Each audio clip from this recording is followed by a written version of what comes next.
Hello, welcome to another Value Town Fund stock review. This one is going to be on AMD. Figured it was just a matter of time before this was chosen. This one was chosen by Twitch chat. A bunch of gamers out there want to upgrade their PCs and they have to decide Intel or AMD. And in fact, we covered a bunch of that in the Intel video, which ran really long. While I was reviewing Intel, much of the stuff I was reviewing, it applies here. Let's take a look at the Weeble of Value Town. Every single bit of money that I get from Patreon, thanks to the Patreon subscribers who help fund this Value Town fund, and from you guys signing up to Weeble using the link below, they all are used in order to purchase the funds and stocks in this account.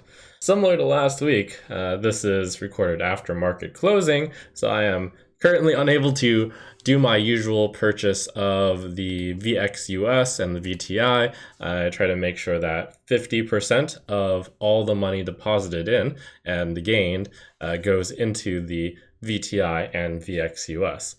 On top of that, though, let me catch you up with the trades that I made for last week's episode.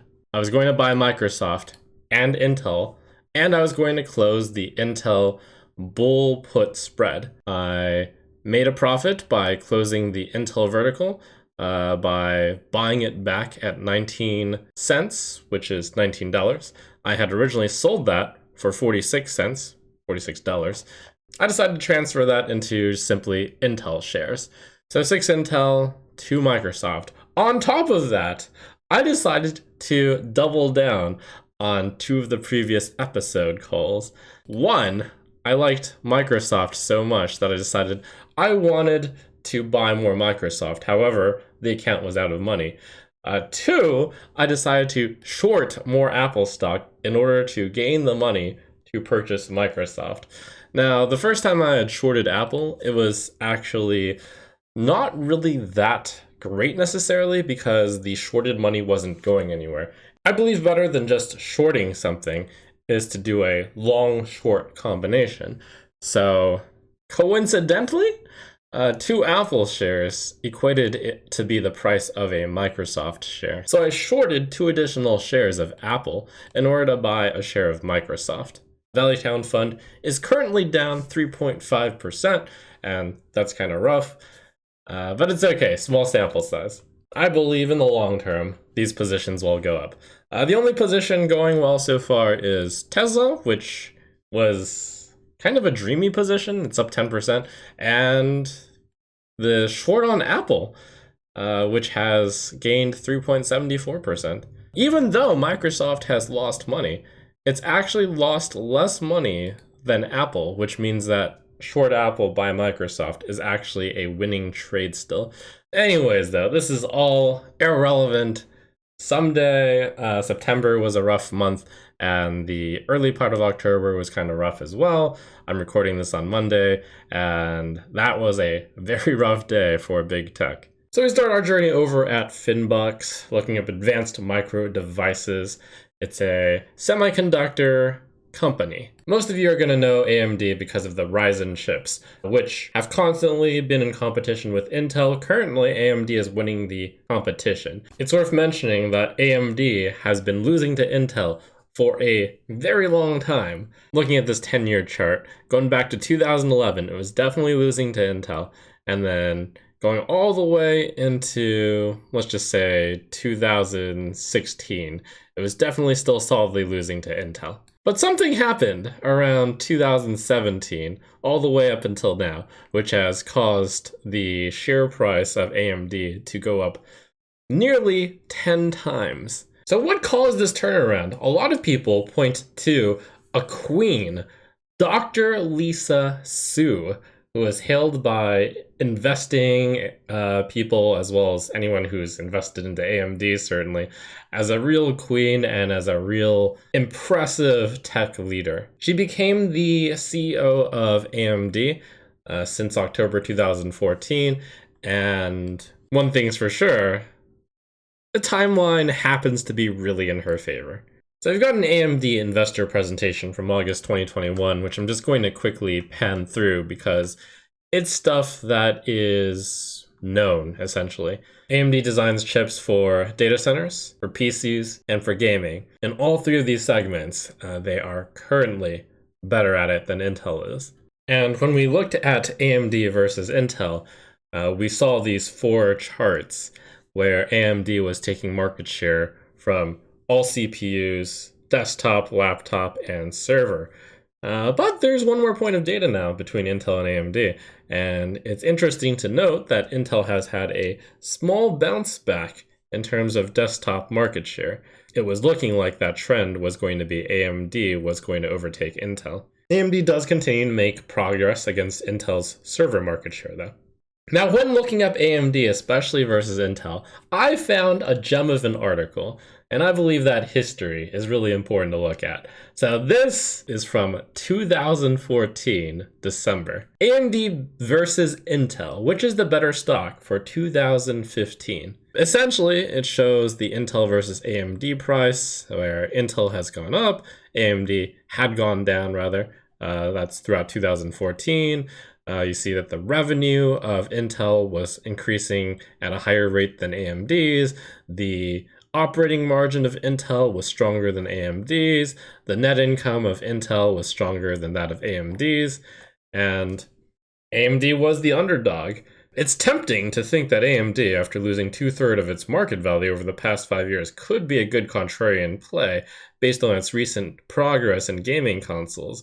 Unfortunately, AMD's core CPU and graphics businesses are waging pricing wars against Intel and Nvidia, which are both considered premium brands compared to AMD's budget reputation. This means that as AMD loses market share on both fronts, it has little freedom to raise prices to improve its margins. Looking ahead into 2015, AMD's 28 nanometer mobile Carrizo SoCs could also have a tough time appealing to tablet and 2-in-1 manufacturers, which are already adopting Intel's 14 nanometer Core M chips. Don't make fun of Leo's son. The point is, at this point in time, December 2014, it was clear that Intel was winning. And this has happened in the past before, where leadership had been AMD's, and then it transferred to Intel, and then it transferred to AMD. They're competitive with each other, and I would argue that Intel does have a legitimate plan to come back. It's not going to be fast. It's going to take a long time. It might not happen until even 2025, but in the grand scheme of things, a 3-year head start, it's quite a lot, but will it be a knockout punch in favor of AMD? And I feel like that's the story you have to ask yourself. The big question is the following. Should you be invested in AMD? Should you be invested in Intel? Should you be invested in both? Should you be invested in neither? Well, you saw at the beginning that I was invested in Intel already, so to some extent I've already taken a stance on AMD, which is that even if I decide not to do anything with AMD, I decided that Intel was better, so I bought Intel.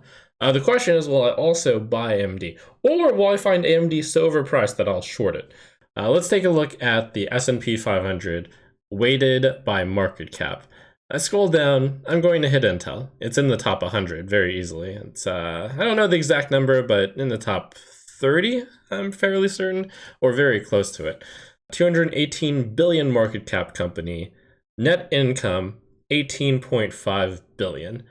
And these are the primary numbers that matter, I would say.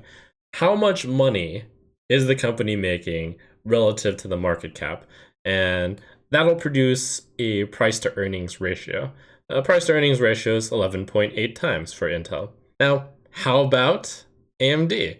Well, you scroll down just a little bit, and AMD is in the top 100 most valuable companies in the S&P 500 right now. It's got 124.3 billion market cap. AMD is less valuable than Intel, but it's not twice as cheap as Intel. Now, the big difference is AMD makes $3.4 billion a year. And you can see that Intel makes nearly 5.5 times as much money in terms of profit as AMD. And that's despite Intel not even being twice as big a company as AMD in terms of pricing. So as you can see, people expect a lot of things out of AMD. And possibly related is people don't expect that much out of Intel. So with that all said, let's take a look at the AMD valuation. For AMD, I used a beta of 1.5. Looks like this particular company is very volatile, which makes a lot of sense because they're in a state of massive growth right now. Risk-free rate has gone up very recently. Market risk premium has also gone up because September was quite scary. This is a very high discount rate, 10%. That said, it may or may not be that big of an impact. You can see if it were discount rates that I've used previously of like 8%, it would be a difference of about 6% in the stock value. So the assumptions I made. AMD is closing out 2021 and is expected to close out extremely strong. The first 3 quarters have been very, very powerful, and revenue growth of 60% year over year is not unexpected. That is despite semi shortages. If there were no semiconductor shortages, AMD might be able to have sold even more because they don't produce their own semiconductor chips. By the way, one of the big things about Intel versus AMD, and one of my grand theories is, can Intel really actually lose that much market share to AMD? Because one, Intel is kind of entrenched and they've worked with their customers for quite some time. So yeah, it was easy for AMD to take the fringe customers first, the ones that are just looking for a cheaper price. But perhaps there are quite a few more people who are working with Intel who value the constant relationship than they might value AMD's temporary advantage. But furthermore, if there aren't that many chips, then AMD possibly can't steal market share away from Intel as fast as some people fear or as fast as some people expect.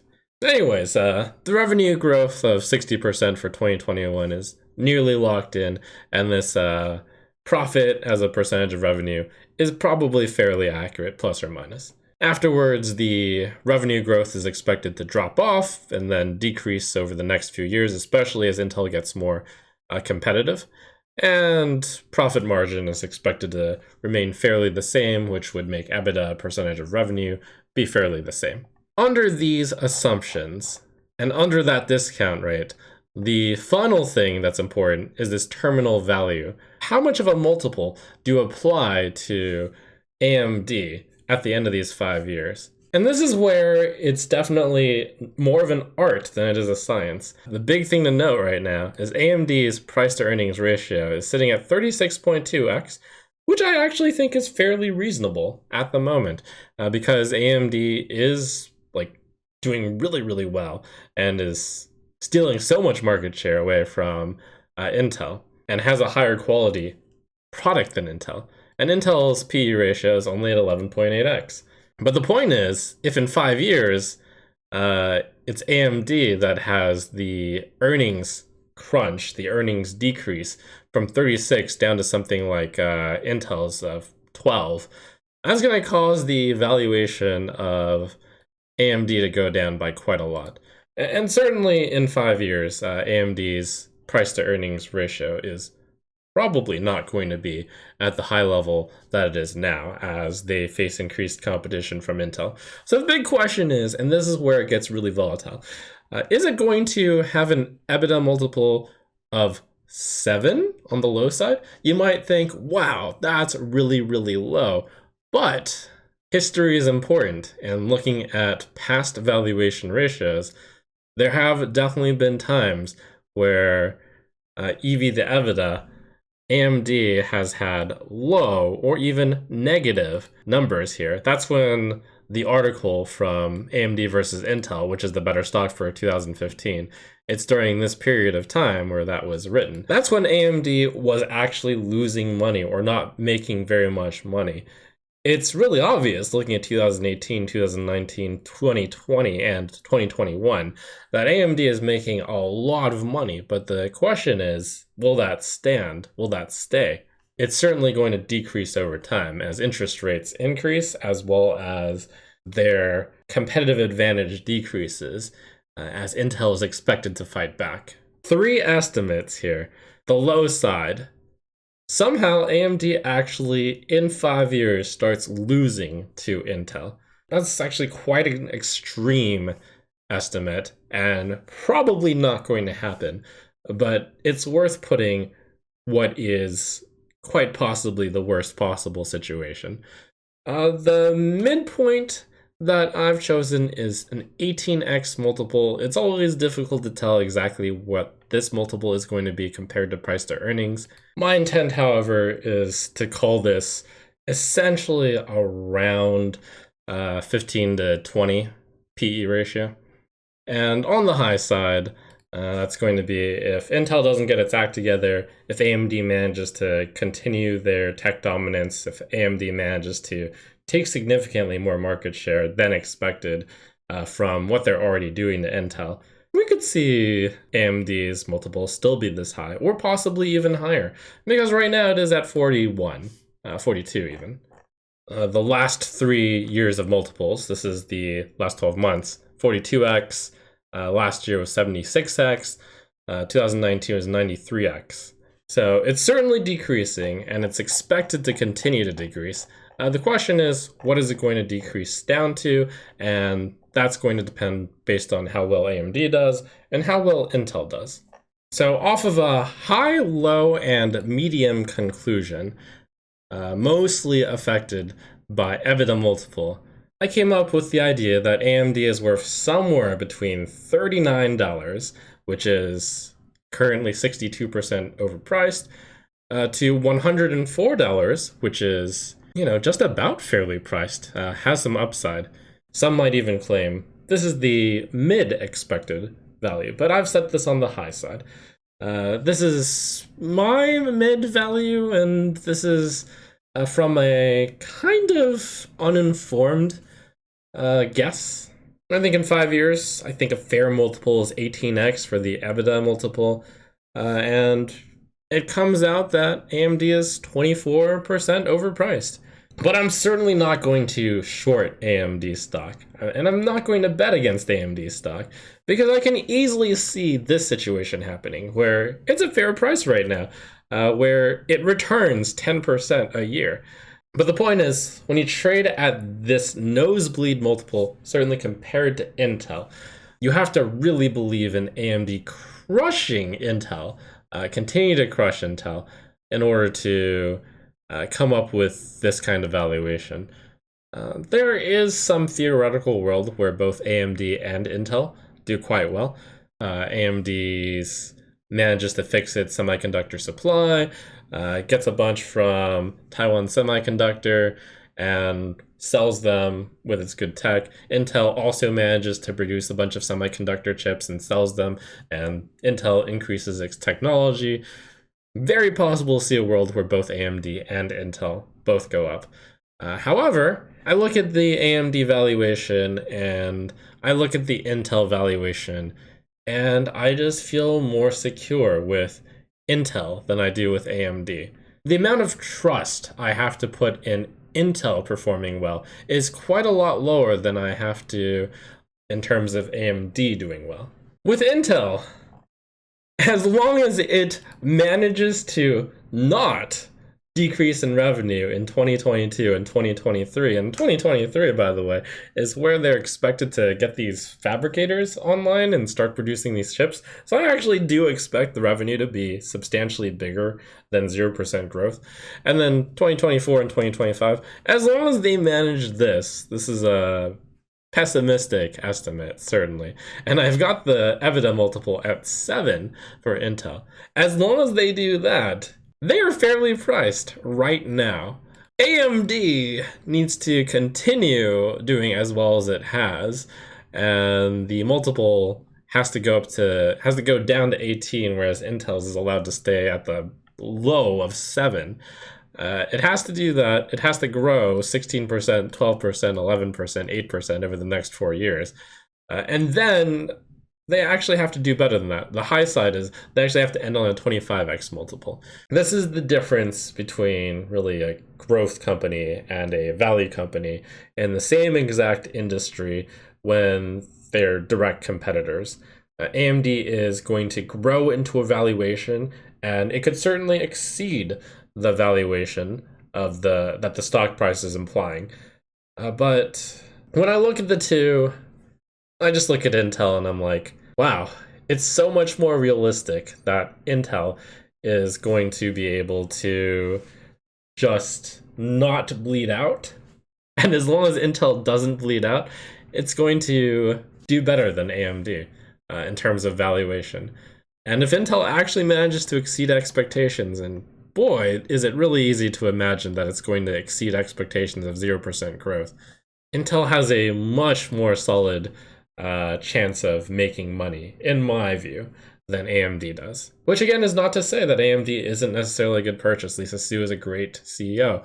But the big question is, has it run up too much? You can see that recently it's been on a little bit of downturn. Perhaps it has run up too much, and despite it going down, over 10% after its high, I still feel like it's a little bit overvalued right now. But I mean, that's saying something, because over the last 5 years, it's gone up 15 times, right? So good job, AMD. To kind of use a Warren Buffett saying, AMD is a great company, but even great companies, you may not want to buy them at this wonderful price. The wonderful price being that it's priced so high that investors are really expecting a lot out of AMD. Whereas Intel, this is a wonderful company that you can buy at a fair price. Or possibly you could even say it's a fair company that you can buy at a low price. And so that's what I did. That's why I bought Intel, and that's why I'm not going to touch AMD here. So that was a very straightforward one. Next stock is going to be picked by Patreon, and it's a great time to join the Patreon. You'll get to vote on which stock to be reviewed next. Patreon gets the most choice over the stock reviews. As well, you get to see my own personal portfolio if that's of any interest. Get to see what my amateur portfolio looks like. So thanks for watching. Let me know if you like the faster pace of this particular video, because it certainly could be done for the others as well. To some extent, though, it is harder to make a fast video than it is to make a longer video. And it's the same thing as writing an essay or a book.